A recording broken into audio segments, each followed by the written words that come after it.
Hey gang, Matt Schifferly here for Red Delta Project, once again with another video to help you be fit and live free by taking a fundamental approach to diet and exercise.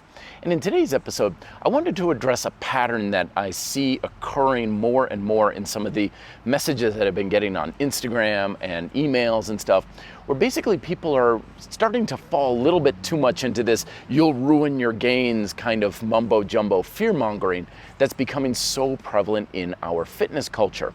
And the basic idea goes like this: like, if you're not getting 7 to 8 hours of sleep at least, and you're not having the best workout with the proper equipment and the perfect programming and the perfect diet, and you're getting the perfect foods, then you're ruining your gains, or you're destroying your testosterone level, and hormones all out of whack. It's impossible to get what you want.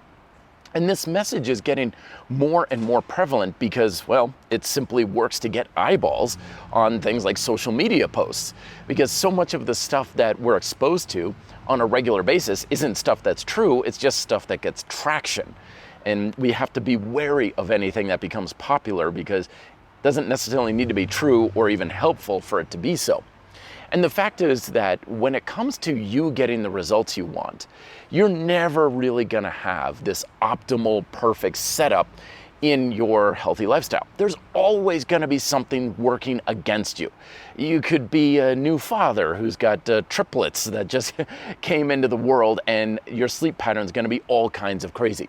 You could be a teenager who's living at home and your parents do all the food and grocery shopping and meal prep, and because they don't give a damn about anything about diet or exercise, it's all this unhealthy processed food stuff. So you're like, I can't have a perfect diet. Like, am I ruining my gains?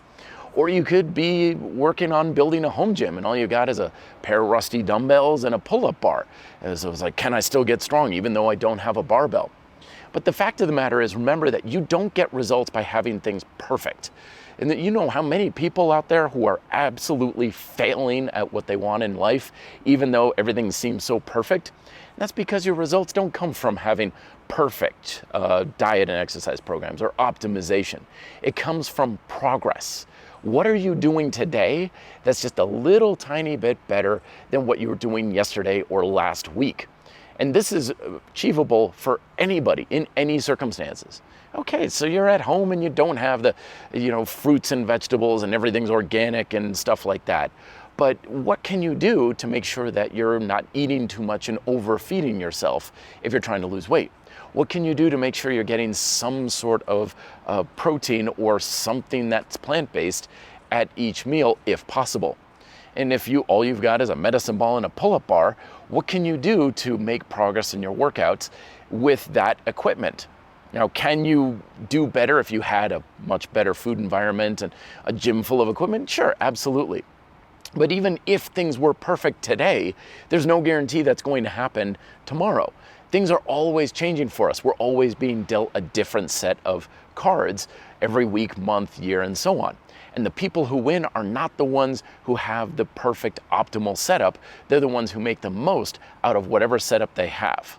So don't worry too much about, I don't have things optimal or perfect, because you don't need it to be in order to keep making progress.